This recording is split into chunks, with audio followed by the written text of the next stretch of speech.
But now, please join me in welcoming John Loomis, who is Professor of Agriculture and Resource Economics at Colorado State University.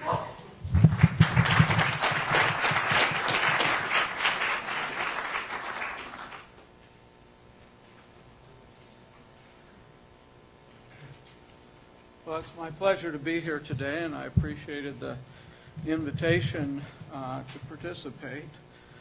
They've given me this little pointer, and it's got a laser on it. So it delivers a 110-volt shock. So if I see any of you nodding off, beware.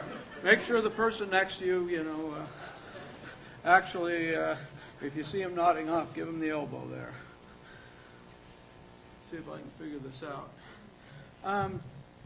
Interest in the economics of nature, wildlife, and so forth has really blossomed in the last 2 decades. And Gretchen Daly really popularized what non-market valuation environmental economists have been doing for decades, which is valuing ecosystem services. We've been valuing, hunting, fishing, wildlife viewing, wetlands, wilderness, wild and scenic rivers for a long time. But her title on this idea of ecosystem services and relating it to people was a really nice organizing framework. Now, there's two types of economic analysis that people get confused or think, well, if you do one, that's it. I mean, this first one here, regional economic impact analysis, is what most federal agencies like the Forest Service, Bureau of Land Management do, and everybody thinks, well, okay, that's the end of the story. If visitors are paying money, it has a value in that sense. And as you can see from here, benefit cost analysis and economic values, we're going to talk about both of them because you need both of these to have a complete economic analysis, or one without the other is incomplete. And economic values, where do I point this thing at? Or does it matter? There we go. So economic values are much broader than cash flow. And for something to have an economic value, it just needs to meet these two conditions. Provide at least some people with enjoyment and satisfaction, and it's scarce. And certainly wildlife is scarce, and it provides some people with enjoyment and satisfaction. So it has an economic value whether there's any payment or not. That decision is not, at least for economists, we talk about economic values rather than financial values. So when we think about this, there is, I always kind of think of this like the tip of an iceberg. The financial and cash flow values are very visible, but the majority of the economic value is below the surface. So economists, are not just accountants with a little more personality. We really do have a broader view of things than accountants who just look at, well, what comes in and what goes out.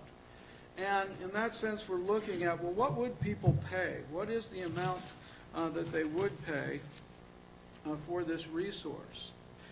If there was a market in some sense. But society has chosen purposely not to allocate a lot of wildlife species and a lot of other resources through the market. So I think, the example I like to use is kids and kidneys. You can't go on eBay, right? You can't sell your kid on eBay as much as you might like to sometimes. And, you can't buy, right? Somebody tried to sell a kidney or something on eBay, and they said, that's not in the market. Alcohol was in the market. Somebody got the bright idea to have prohibition. Took it out of the market. Did that change the fact that it had an economic value to people? No, right? People make it in their bathtub, backyard, right? We put it back in the market. But whether it's in the market or not is a social choice, and that doesn't affect that, well, this is scarce and it provides value to people.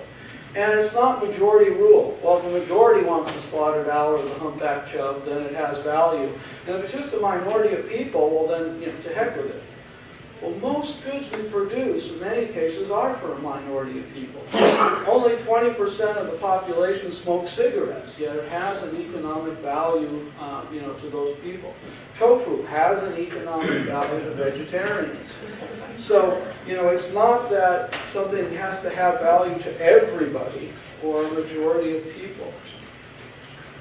Well, let's look at, I want to contrast these two types of economic analysis, and we'll start with the one that's you commonly see that's the most, sort of easy to understand, and that is expenditures, right? Hunters, anglers, viewers, they make significant expenditures.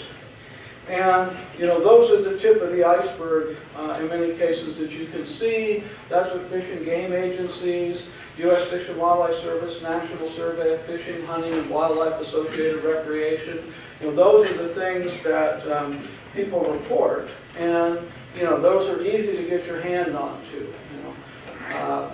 Senators, county commissioners, those people can relate to that. And so this is one of the economic tools, one of the ways to communicate with senators, county commissioners, governors, and so forth. And here you see, if you add up those numbers, the wildlife viewing, fishing, and hunting, that's over $100 billion. That's larger than the motion picture and video industry. Wildlife is big business in the United States. People buy a lot of equipment. They travel extensive distances to participate in wildlife viewing, right? They have the bird alert, on the web, such as warbler's been seen somewhere, it's not been seen before.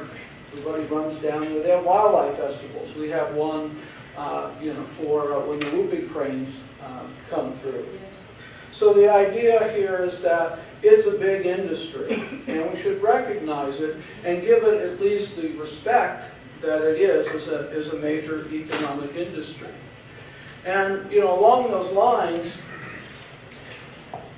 there's a lot of economic activity. Even if we focus down to bird watchers, there's a lot of retail sales for non-residential, bird viewing. So people making trips from home, binoculars, spotting scopes, bird books, and so forth. And there's a lot of taxes that are paid on those.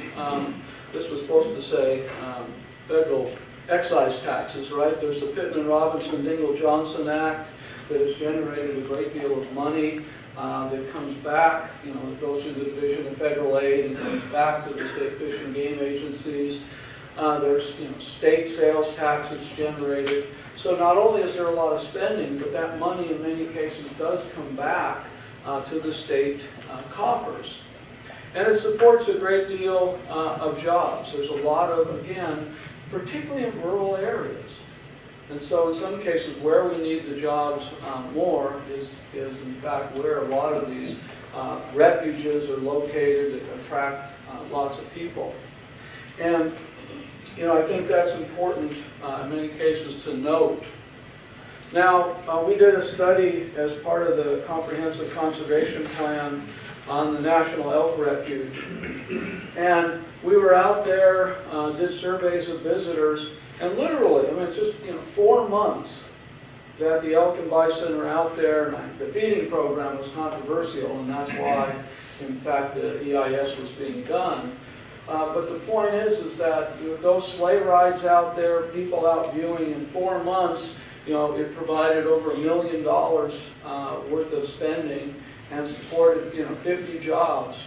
Again, with whether those are, and we look at this multiplier effect, right? It's not just jobs where the people that work in the gift shop there, where people start their trip and end their trip and work in the snack bar and so forth, right? People come to Jackson Hole, they spend more time there than they would otherwise spend to take advantage of this opportunity. So hotels, restaurants, there's a lot of spin-off economic activity. But as I mentioned, this is only half the story. This is only part of the story. The other part of the story is, in fact, there's economic values to people. And when we talk about benefit cost analysis, there's where we're talking about the benefits, in fact, to the user. Again, what would they pay? And this concept of willingness to pay is kind of shorthand, and while economists are gullible, go, oh, I'd be willing to pay $1 million for a ski conduit fail. I'm not able to. Well, I mean, the point is it's just shorthand for willingness and ability to pay. And this is a concept of economic value that, whether it's commodities, prices, willingness to pay for one more unit, it allows us to be commensurate and compare dollars in dollar terms the benefits and costs. And, costs are often held up. I mean, that was one of the many sad things in the Bush administration when they disallowed calculating benefits of endangered species in critical habitat. Well, yeah, there's cost, but there are also benefit side, and both of those need to be factored in. So we want to look at what benefit do the users get, and then we'll also talk about benefits to non-users. So we go back to our bird watching example, and while people that go bird watching spend a lot of money, in many cases it doesn't extract the full amount that they'd be willing to pay. The National Elk Refuge, right? I mean, that is, having done that, just an amazing experience. And I can't remember how much it cost, but it wasn't anything relative to, the value I got out of it. Hunting and fishing licenses are administratively set. They're not market clearing prices. They don't reflect the value, right, the full value of what people would pay. My first job was with BLM in Moab, Utah, and I quickly learned to understand the importance of deer hunting in that community. Monday of opening weekend of deer season was a county holiday, and nobody went to school that day. I mean, that tells you how economically significant. They had a banner across the street in Moab, welcome hunters, right? I mean, once the summer vacation people dropped off, this extended their tourism season. But the point is, people get more value than they're spending. They're getting what I would call a personal profit, or what we call a consumer surplus. Now, economists like to talk about total economic value. And, first of all, economists have gotten better about recognizing the multiple values of wildlife. Some of that's because of you folks hitting us on the head with a 2x4 enough times. To say, look, if we had had a philosopher here, they would have talked about, and you often talk about, intrinsic values, right? Values that are independent of people. And those are important, and they're important to recognize. They have ethical, significance and so forth. Certainly to the Native American tribes, wildlife is part of their culture. So we're going to, those get described, and we set them aside. We recognize we can't value everything. But there are values, not only to people, that hunt and fish, but there's a lot of what we call non-use, or actually what the Court of Appeals called passive use values. So these, when they were having the hearings on, in the court suit, on the surplus Superfund legislation and on the Oil Pollution Act, how much, like in the Gulf oil spill, should BP have to pay to people that may never go there? This really came to a head, and the origin of this was in the Exxon Valdez oil spill in Prince William Sound. Right? Most of the benefit there were the people that wouldn't travel there. I always like to use the example of the Arctic National Wildlife Refuge. How many of you have been to the Arctic National Wildlife Refuge? Okay, a few people. I haven't. So what's the big deal about it? What's the controversy about it, right? I mean, there's very few people go visit. Well, the controversy, right, is that many people get enjoyment and satisfaction from knowing that that's an intact ecosystem. The migration of this very large porcupine caribou herd coming down the coastal plain and going back up, that's significant to people. They get enjoyment and satisfaction. It has economic value. Some of that's reflected, right? We don't have a market for that. Some of that's by social choice. So all that people have, okay, I'm going to write a letter and so forth. So we're going to look at these. We break these down. Oops. Okay, there we go. We break these down, these passive use values, into existence value, bequest value, and option value. And here's some look at, oops. That existence value is the value, to people to just know this resource exists. So I get enjoyment and satisfaction knowing about the Arctic National Wildlife Refuge up there. Bequest value is the value I get today to protect a resource. Knowing the future generations, whether it's my children, my grandchildren, or whether it's just future generations, and altruism toward future generations. I mean, we've done experiments even with real cash on donating money to purchase bottled water in areas that are high in nitrates for families with infants. And people that don't even have infants, in their family are willing to donate real money because they could have just taken our check and walked off with it. So this bequest value is, is very important, and particularly relates when we're thinking about doing something that's irreversible.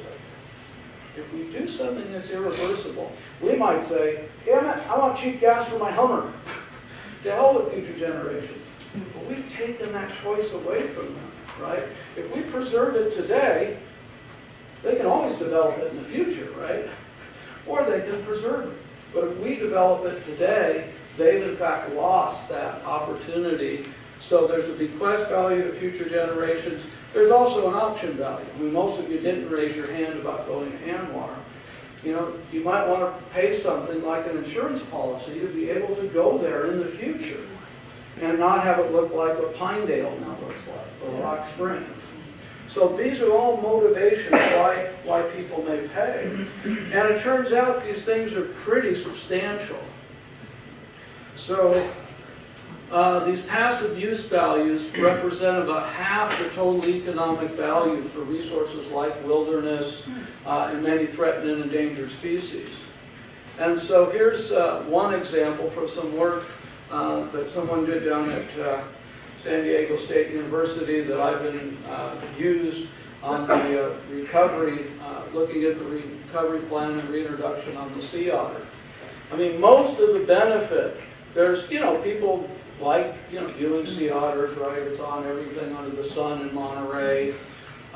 People go out kayaking in the bay and, love to see the sea otters and so forth. It's one of the most popular, right, exhibits at the Monterey Bay Aquarium. But lots of people get benefits knowing that, well, if we preserve this species and we expand its range so that if we do have an oil spill in one place, we don't wipe out the whole population, they're willing to pay something to know they're out there and to be able to visit in the future. Same way, lots of people just, when we ask about, well, why would you pay? How much of your value is not related to use? Give sort of existence and bequest value as a motivation or reason to pay. And so those are important values. That's part of that iceberg that's sitting below the surface. The cash flow and visitor expenditures are visible, but the majority of the value for lots of rare species, threatened and endangered species, critical habitat, lies below the surface and is not visible as easily to a senator or a county commissioner. And yet, those things need to be brought, if you will, to the surface.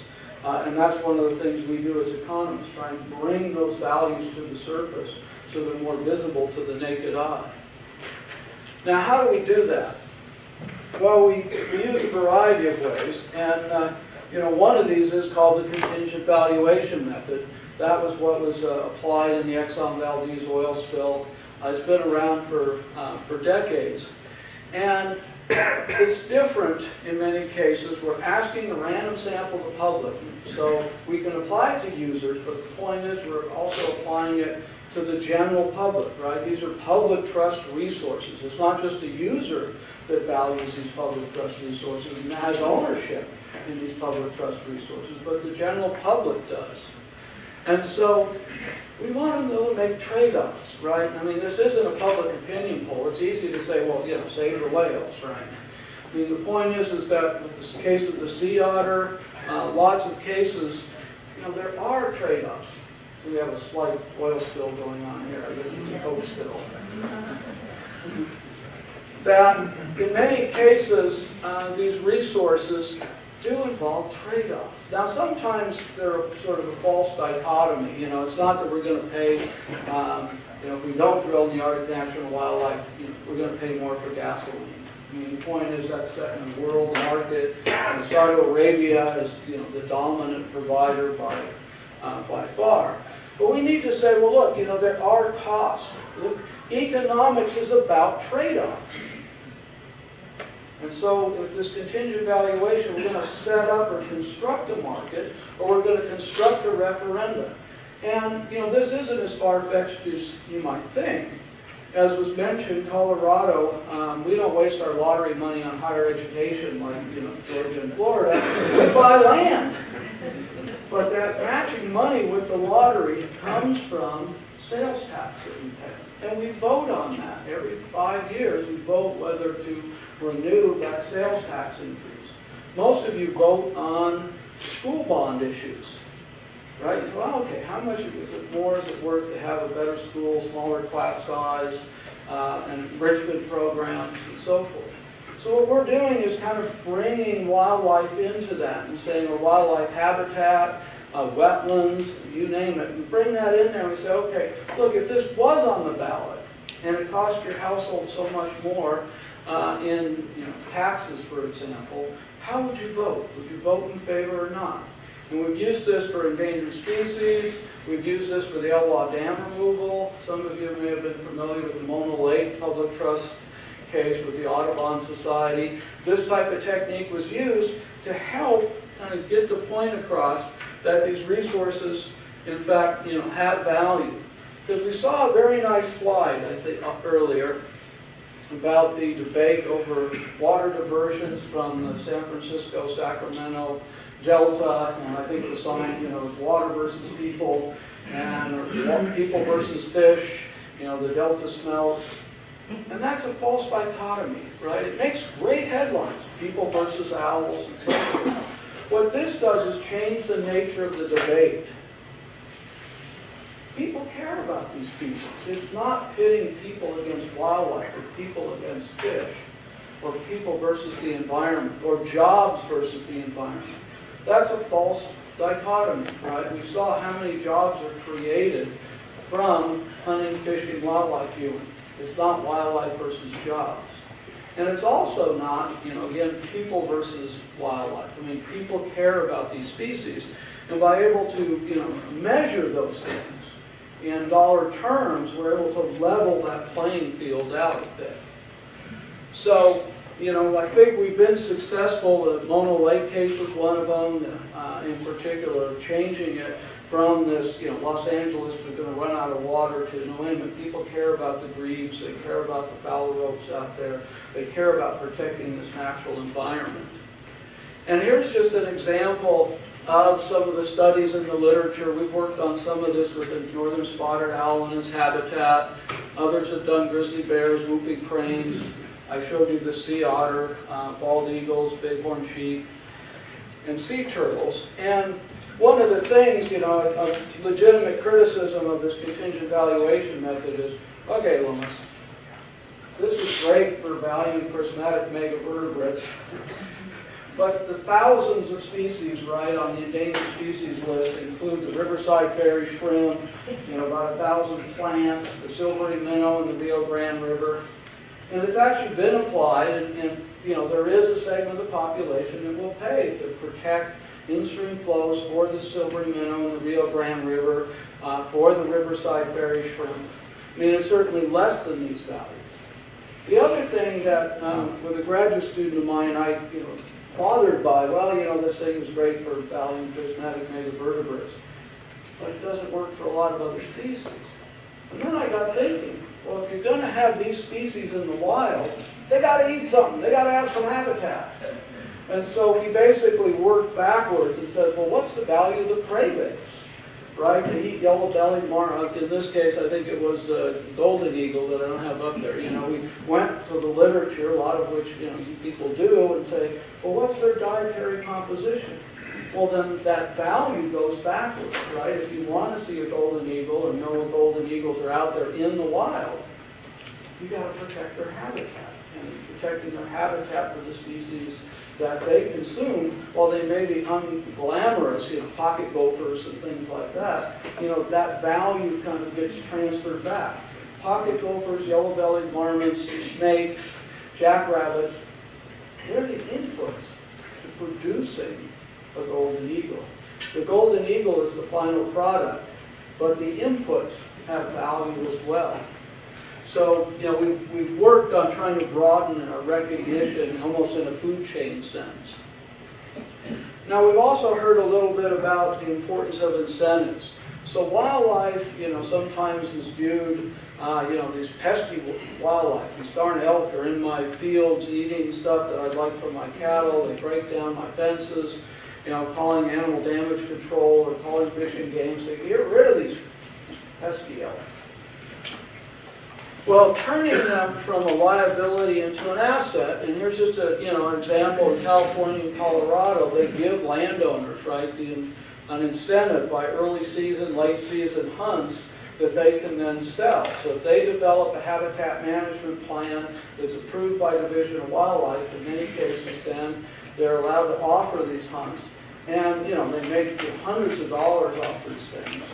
And so now they're thinking about managing elk as one of their saleable products, right? They turn this around from being, you know, a pesky elk out there to, okay, I want to manage and think about maybe cutting back on my livestock grazing and being very careful about this because it's worth something to me. So wildlife, you know, as I say, has benefits to the users. It has benefits to the community. So on the recreation use side, we've got to realize it's not wildlife versus the economy. Wildlife contribute to the economy, and they provide the participants with enjoyment and satisfaction. I mean, that's why we manage public lands. The nice tour we got of public land laws, for example, there's not much in the National Forest Management Act or the Federal Land Policy and Management Act that says, you agencies, Forest Service and BLM, your charge from Congress is to create jobs. I mean, in many cases, they can't create jobs. The best example of that is during this recession. Do you think that the Forest Service, by offering more timber for lease during the recession, could create more jobs in the mill and more logging jobs? Probably not. There's not much demand for timber. The construction industry is way down. The Forest Service and BLM control the supply, but if there's no demand in the marketplace, the Forest Service can offer as much timber as it wants, BLM can offer as much oil and gas leasing as it wants. There's not a demand out there. It's not going to generate income and employment. People don't worry as much when the chief of the Forest Service speaks as when Bernanke speaks, right? When Bernanke speaks, the head of the Federal Reserve Bank, that has a big influence on the economy. When the chief of the Forest Service talks, it has a big impact on the West and on our water, wildlife, and recreation. There's multiple uses. But the multiple uses aren't a means to generate income and employment. It's to serve the public that own, if you will, these lands. And then I think we need to recognize more broadly that wildlife and wildlife habitat, particularly the nice discussions this morning about the importance of preserving habitat. These have values, option value to visit in the future, but in many cases, you know, people will value, they'll pay, there's non-gain checkoffs. And people donate real money to these things to protect species they may never see, to know that that species exists in the wild, to know that if we protect them today, they will in fact be there for our children, our grandchildren, and future generations, just like they were for us. So, thank you very much.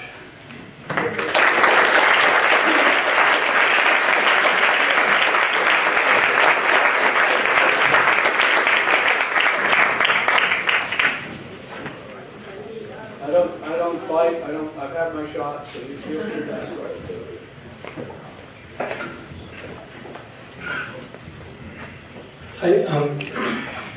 You talked about you gave the analogy of the iceberg with the existence value, some of these values that people have that aren't counted in our economic system.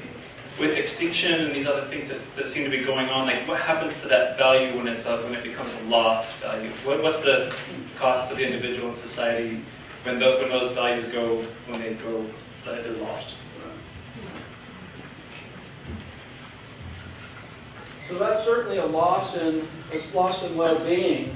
And it doesn't even, in some cases, I mean, that's not even specific to wildlife. Think about it, most of us growing up have seen huge losses of open space, local extinctions, right, of wildlife. And that kind of makes us, there is a sense of loss there. And that's, it has an economic value to people.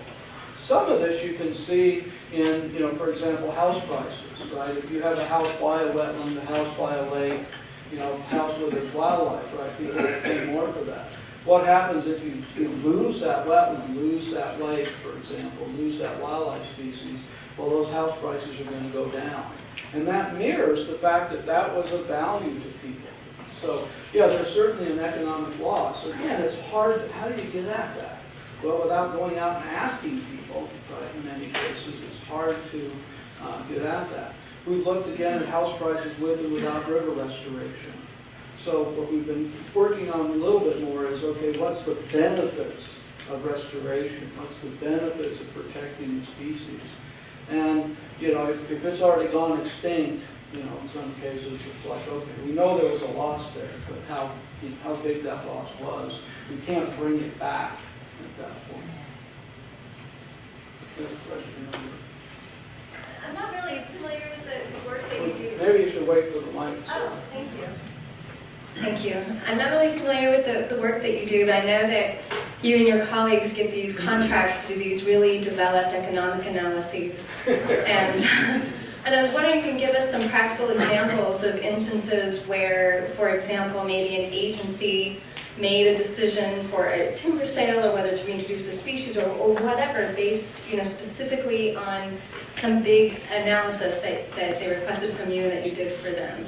Yeah, well, there's a few of those. I wish I had dozens and dozens of those analyses.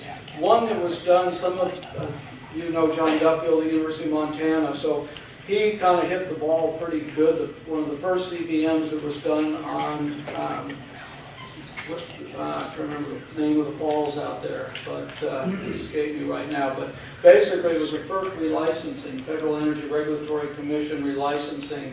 I want to say it was like Kootenai Falls or something, that in fact, that went to court and the judge says, no, this economic value is more important, than the hydro.